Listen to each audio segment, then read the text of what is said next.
Good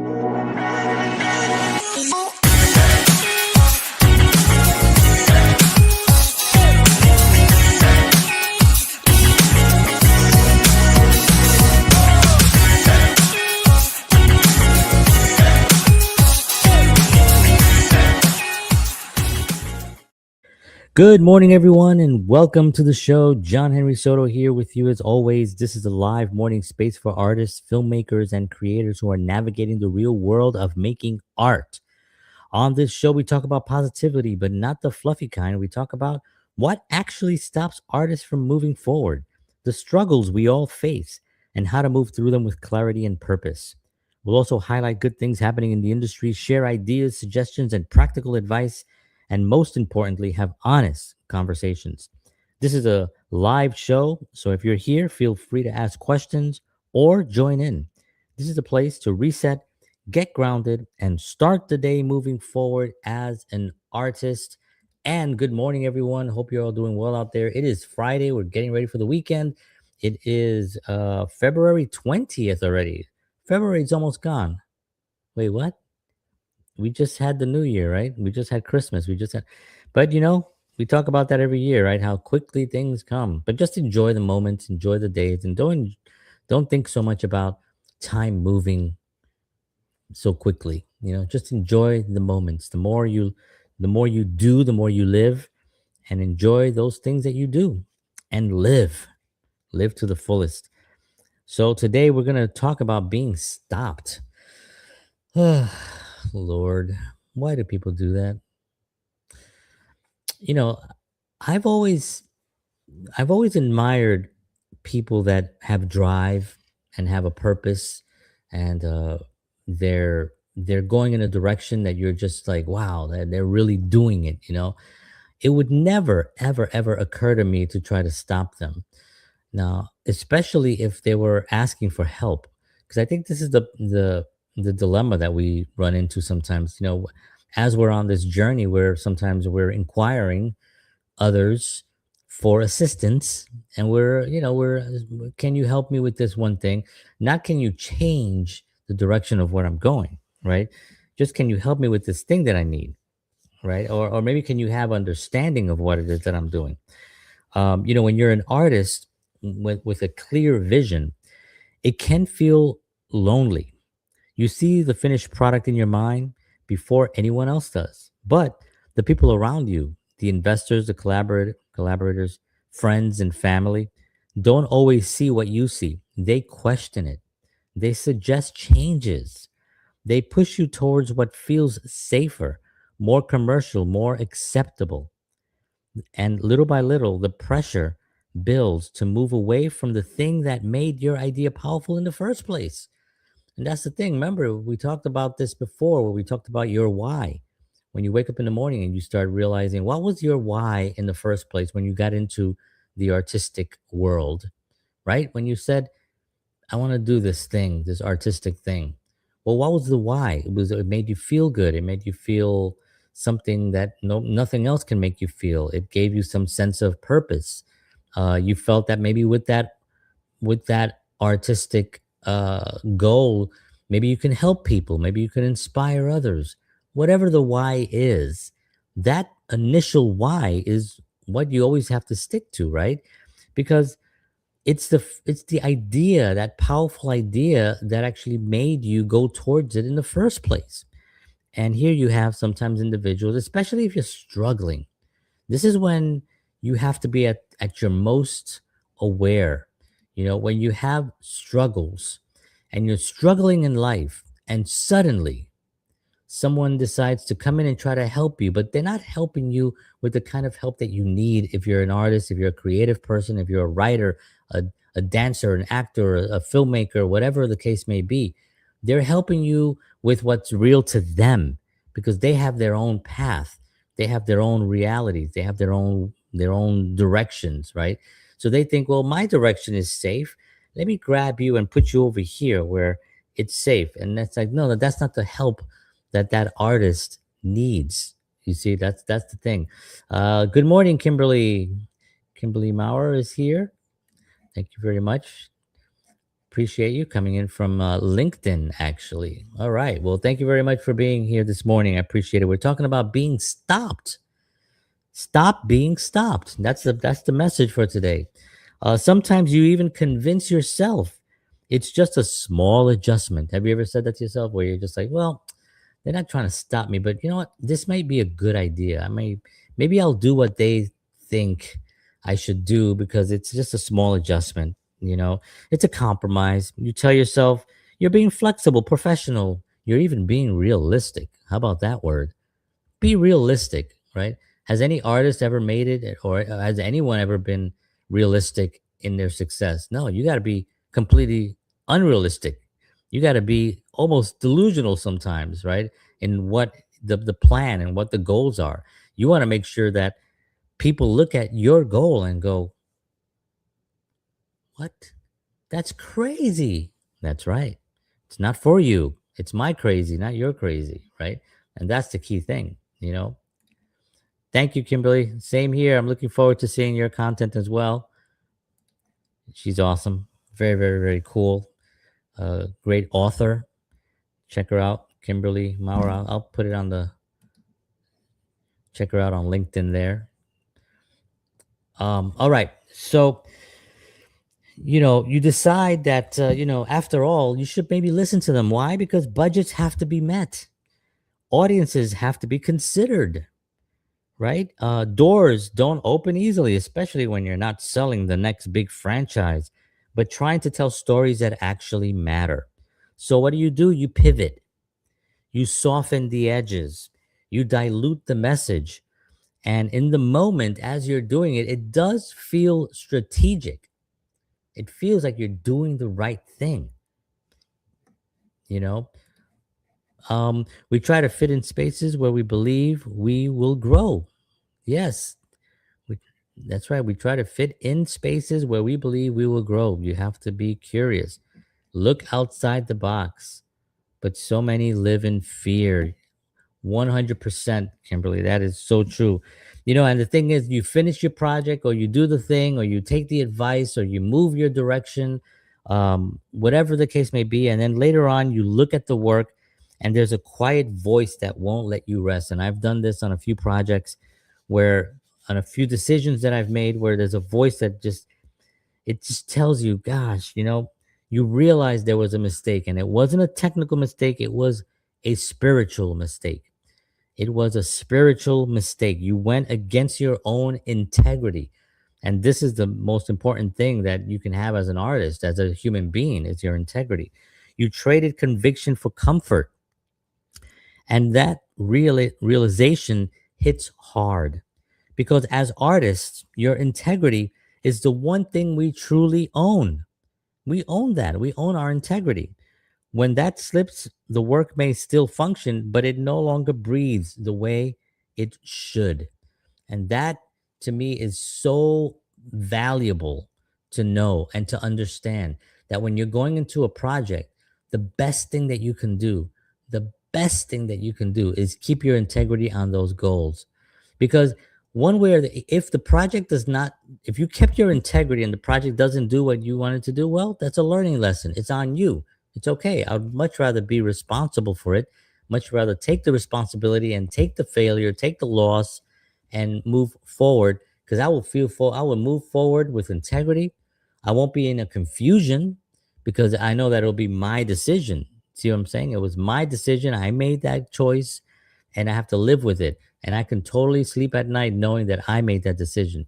But when you didn't make that decision, when you took someone else's advice and you took their direction, and you went and you kind of you placed your whole project on someone else's path, and at the end of it, that is hard to live with when you look at it again, because you can't go back and fix it. On some projects, everyone is gone, all the actors are gone, the filmmaker, everybody's gone.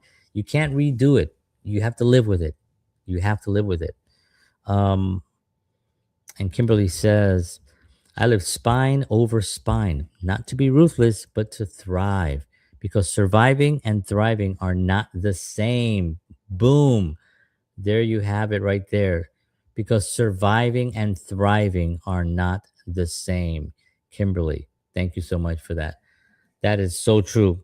You cannot just survive, because I think people also say the word sacrifice a lot, and if you look at the word sacrifice, sacrifice is pretty low in living, in the livingness of the world. Sacrifice. Now people say it all the time. Well, I sacrifice for my family. I sacrifice for this, but you're still a human being. You're still a spiritual being. You still deserve to live your life as well. Instead of sacrificing, why not try to figure out how to thrive? Instead of surviving, why not figure out how to thrive, how your whole family can thrive, so you feel like you're empowered? How about doing that? I think that is the goal, because when you really look back on it, you're gonna say to yourself, "Well, yeah," and that's gonna be the cushion. That's gonna be the foundation that you live on. It's well, I wasn't successful in that area because I had to sacrifice for my children, or I had to sacrifice for my family or my friends, or for my church, or for my organizations, or for my job. You sacrificed. You see, and I think it's much better, to what Kimberly said, to thrive, to find ways of not just surviving but thriving. Thank you, Kimberly. I think I'm going to do a whole show on that. So the good news is this: that you can readjust. I'm going to get a drink of coffee here.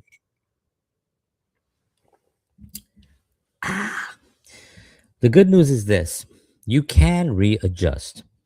You can return to the original fire. In fact, that moment of clarity can make you stronger than before. And that, isn't that true? Like right now, I'll get a little vulnerable here. Um, but for me, it's been a challenge. The last, I would say, year and a half, I've gone through a few changes in my life, a few uh, major things. And I asked for help.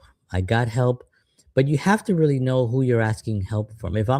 If I'm trying to be, and this is not to knock anyone that's on the path as well, but if you're trying to, I'm a musician, right? I'm a guitar player, and if I'm trying to learn a really complicated scale, on the guitar, I'm not going to go to a trumpet player, right? I'm not going to go to a piano player.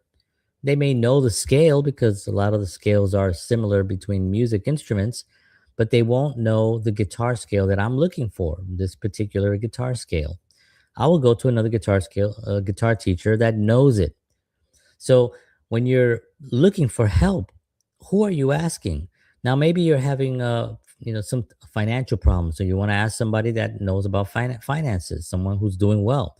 Maybe you want to ask about spirituality. You want some help spiritually. You want to figure that out. Well, you ask someone who's doing well spiritually. You have marital problems or relationship problems. Well, you want to ask a couple that are thriving in that area, right? I mean, this is the most it seems basic, but you'd be surprised how many people have friends that are not doing well, that they go to for help, and they ask them for help. And it's just not, it seems the wrong terminal, right? And Kimberly says the most sacred boundary is this: if it dims your light, it was never meant to carry your fire. If it dims your light, it was never meant to carry your fire. Boom. Yes. Yes, and she says it's getting past the fear of failing. I mean, how many times have we talked about this on this show, right? The fear of failing, right? Fear isn't real. What is it? What do they say? Fear is something appearing as real. Fear, whatever it is, failure appear, whatever they say for fear. I don't really go into all those cliche things, but it's true. When you really look at it, fear is not a real thing, but you have to be able to have that light, and look at situations like this. If you're calling for someone, for help from someone, and you don't feel great going to them to begin with, you got to be honest with your own feelings. Is that person that's around you really trying to help you, or are they trying to help themselves by thinking that they're helping you? You see, this is the trap that we fall into. They're trying to help themselves in some way, or maybe you have a friend that's really not that good of a friend. Could that be possible? You know what I mean? Like I had on the show over the weekend, we had on the award-winning actor Oba Babatunde. I don't know if you've ever seen him, but he's an amazing actor. He's been in a lot of things, a Tony award-winning actor, Emmy-nominated actor. And we were talking about this. We're talking about uh, going to someone for help, and he said, if exactly what Kimberly was just talking about, if it dims your light, if it doesn't move the needle forward, don't do it. If the person that you're with, I talk about this a lot on the show, right? Where you audit the 5 people that you hang out with the most, right? And that's a Jim Rohn thing, right? Like you are the 5 people that you actually hang out with the most, right? I'm paraphrasing, but you know that's a real thing. If you're hanging around with 5 losers, it's a good chance that you're on the path to losing. You have to kind of like be able to spot someone that's really building and doing something special, and be able to attach your wagon there, and then bring others along, with that purpose in mind, of helping others. So here's the thing that you have to do is really, it's not easy. I'm not saying that any of this is easy. You have to confront these things. You have to confront your life, your friends, even family. When you think about it, it's another thing we talked about over the weekend on the show, on that's my evening show on Sunday nights. We talked about how family, for instance, people say, oh, that guy, Oba was telling a great story about, oh, that guy, he's my brother. That's my brother. That's how he is, or that's my cousin, he's like that. We've just learned to accept it. Well, no, and then my quote was like, yes, blood is thicker than water, but you can drown in both. It's still, you have to be able to really audit, because it's your life. You've been given an opportunity to do something special here in the world, and now you're surrounded yourself with someone who's just doesn't have that same drive. And why are you going to keep near them? You're not, you're going to, like your light is going to be dim at all times, right? The first fear, yes, the first time is fear of the unknown. The second time is the fear of knowing. The third time is getting past the fear entirely. It's okay to not be okay. Then Kimberly says, surround yourself with the dreamers and the doers. Yes, the thinkers and the believers, the ones who see something in you when you cannot see it yourself.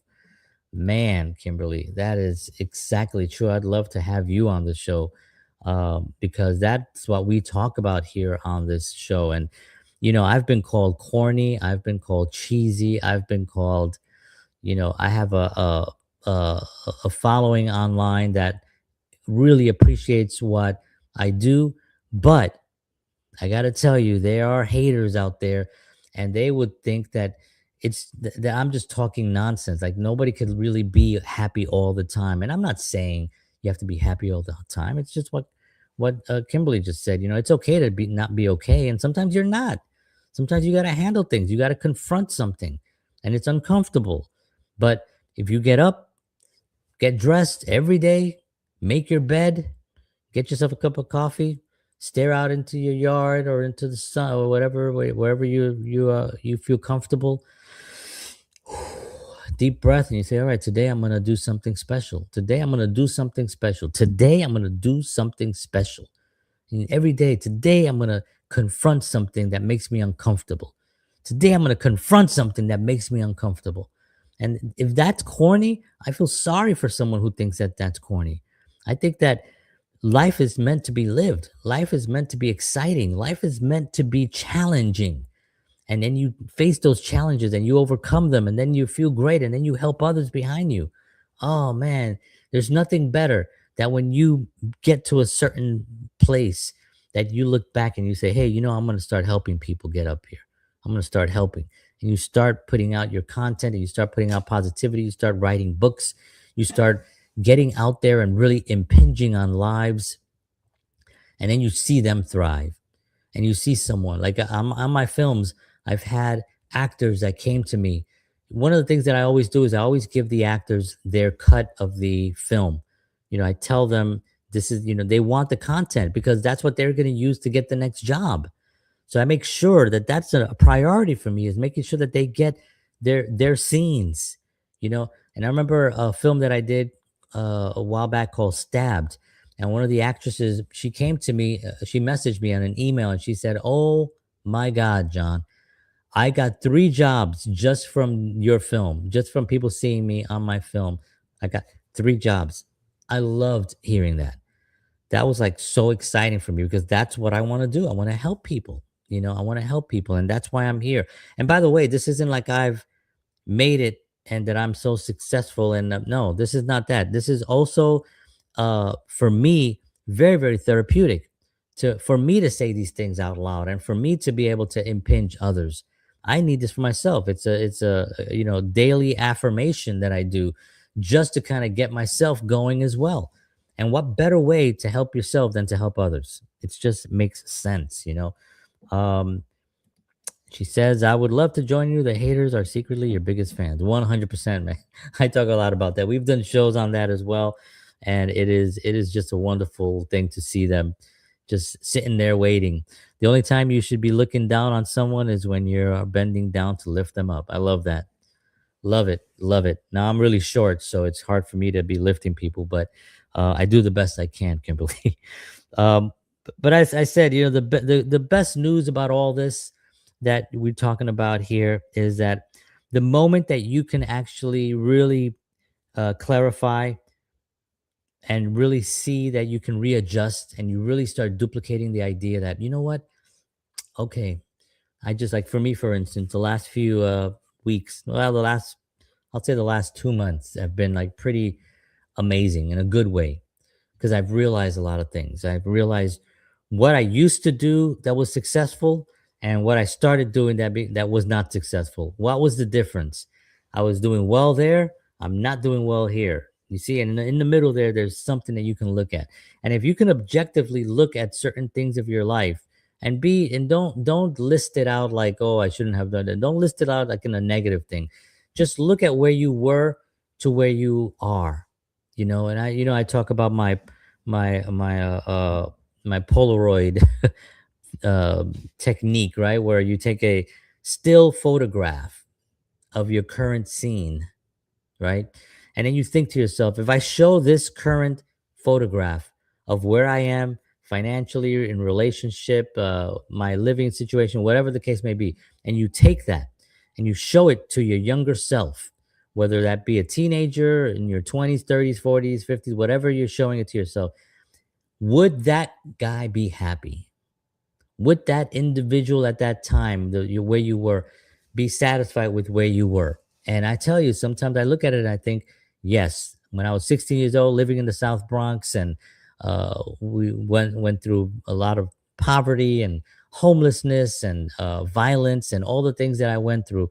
When I look, if I show this photo of today, this picture, show it back then, this still, it would be incredible. I would be amazed. But there's certain things like 2 years ago, 3 years ago, 5 years ago, right? Before the pandemic, I had my video production company. I was doing films. I was doing so much stuff. I was active.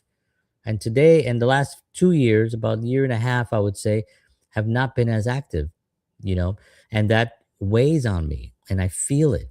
And I really had a realization, a powerful cognition that I realized, you know what? Something's got to change. And then when I hit that, and I really realized that through spiritual guidance and through spiritual awareness and reading and studying and all that, now I really feel like that moment of clarity can make me stronger than ever. So let's see where we are here. Yes, this year has been full of ups and downs, but it's people like you that offer these gentle reminders to others to never give up. 100%. It is important to just keep that message out there. And I got to tell you, sometimes I wake up in the morning and it's weird when you're in the world of whatever this world is that I'm in. You have your moments when you're feeling amazing. You have such a great week. great meetings, and then you have a week where it's like, man, nothing's going on. What's happened? And you start thinking, okay, well, I got to start looking through my notes. I'm very, very much into organizing my notes and looking at my everything that I've written, and I'm like, okay, is this where am I?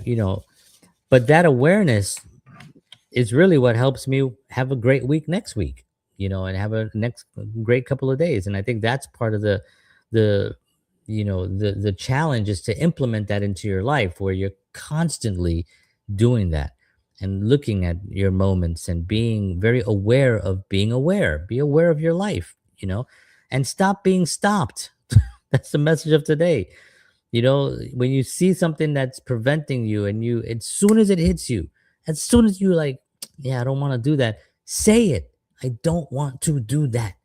Because if you don't, you go against your integrity. And if you go against your integrity, you're going to be in the gutter. You're going to be in the toilet. You're going to not be happy. I guarantee you, if you give away your integrity, at some point, you're going to look back and you're not going to feel good. And I'm tell you something, there is a time to remember. Remember that there's going to be a moment in time that it's going to be too late. It's going to be too late. So don't get to that point where it's like, I can't do it now. I'm too old.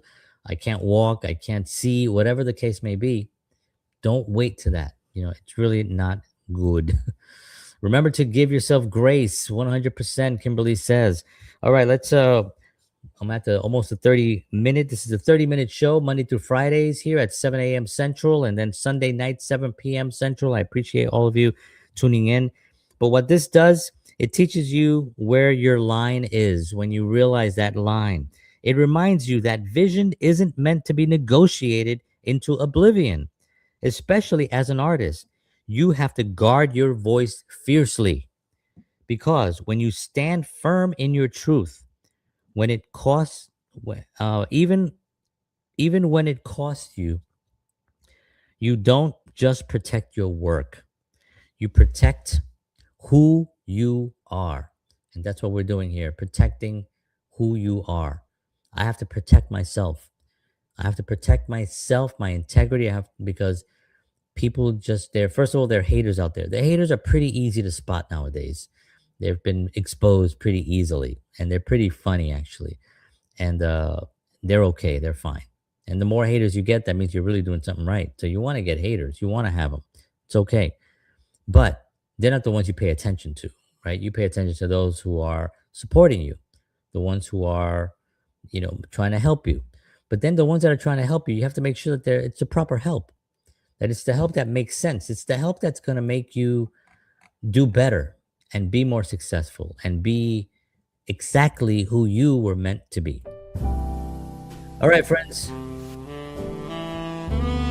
Thank you for tuning in this morning. As always, this is always a joy for me to be here with you. I really appreciate the comments. Thank you, Kimberly, for all your comments and your wisdom. I appreciate you. We'll definitely have a conversation, and hopefully you can come on the show on our Sunday night show, which is really where we have a lot of fun. I have a co-host there, and we really break down things. Here in the morning, it's a little reset for the day, or a little reset for the weekend now coming up, and kind of do something special this weekend. Think about that one thing that you've been putting off, that you wanted to do, that audition that you've been afraid to apply for, that film that you've been scared to kind of share with someone, whatever it is that you want to do, that research that you want to do on a film. Do it this weekend. Get out there, make it. And yes, Kimberly says, thank you. Have a great day. Have a great day, Kimberly. Thank you so much. And all of you, have a great day. Have a wonderful weekend. Take care of yourselves and take care of each other, because we're all we got on this little blue marble floating through space. God bless you all. Take care of yourselves. And as always,